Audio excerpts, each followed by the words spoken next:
ایرانی پروفیسر محمد مارندی نے دوستو ایک بڑا بیان جاری کیا ہے اور تسلیم کیا ہے کہ ہاں، ہم متحدہ عرب امارات پر حملے شروع کیے ہوئے ہیں، کیونکہ متحدہ عرب امارات بہت بڑی سازش ہمارے خلاف کر رہا ہے۔ اب یہ جو پروفیسر ہے دوستو، یہ IRGC جو کہ وہاں کے سپریم لیڈر کے نیچے فوج ہے، اس کے بہت زیادہ قریب ہے۔ اس کا یہ بیان دینا اس بات کی بھی تصدیق ہے کہ ایران جو ہے وہ مزید حملے متحدہ عرب امارات پر کرنے جا رہا ہے۔ یہاں پر انہوں نے کہا کہ ایران پر ایک بڑے حملے کی توقع کی جا رہی ہے اور امریکہ نے اپنی افواج متحدہ عرب امارات، کویت، بحرین اور اردن میں جمع کر لی ہے۔ اسرائیلی حکومت بھی تیاری کر رہی ہے، اس لیے ہمیں ایک بہت جلد حملے کی توقع ہے۔ یعنی کہ پروفیسر جو ہیں وہ یہ کہنے کی کوشش کر رہے ہیں کہ ہاں، ہم متحدہ عرب امارات پر حملے کر رہے ہیں، کیونکہ متحدہ عرب امارات ایک بہت بڑا حملہ جو ہے وہ ہم پر پلان کر رہا ہے۔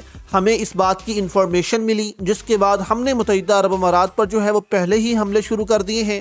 میری معلومات کے مطابق ایرانی اس وقت امارات پر محدود حملے کر رہے ہیں تاکہ اس بڑے حملے کو مشکل بنایا جا سکے۔ امارات غالباً ایران کے خلاف سب سے زیادہ سرگرم ہے، جیسا کہ وہ کئی سالوں سے کرتا آ رہا ہے۔ ایرانیوں نے ان ممالک کو کئی بار معاف کیا ہے، لیکن یہ سمجھتے نہیں ہیں۔ اب یہاں پر دوستوں متحدہ عرب امارات جو ہے وہ کس قسم کا حملہ ایران پر کر سکتا ہے، جس کے بعد دوستوں دنیا بہت تبدیل ہو جائے گی، بڑی تباہی اس ریجن میں پھیلے گی۔ کہاں حملہ کرے گا، جس کے بعد ایران جو ہے آپ کہہ لیں کہ اگر کسی انسان کی ٹانگ نہ رہے تو وہ معذور ہو جاتا ہے، زندہ تو رہتا ہے لیکن معذور ہو جاتا ہے۔ تو متحدہ عرب امارات کہاں حملہ کرنے جا رہا ہے، یہ دوستو بہت اہم ہے۔ پروفیسر نے کہا کہ جنگ بندی کے بعد ہم ان ممالک میں امریکی اثاثوں میں بڑی تیزی سے اضافہ دیکھ رہے ہیں، جن میں زمینی حملے کے لیے بہت سے ہتھیاروں کے نظام بھی شامل ہیں، جیسا کہ ایران سمجھتا ہے۔ یعنی کہ متحدہ عرب امارات میں بہت زیادہ ہتھیار جو ہیں وہ پہنچا دیے گئے ہیں۔ پروفیسر نے کہا کہ تو صورتحال وہی ہے جہاں ہم کھڑے ہیں، ایران بھی تیاری کر رہا ہے، اور میرے خیال میں اگر جنگ شروع ہوتی ہے تو آپ ایک عالمی معاشی کساد بازاری تقریباً یقینی دیکھیں گے۔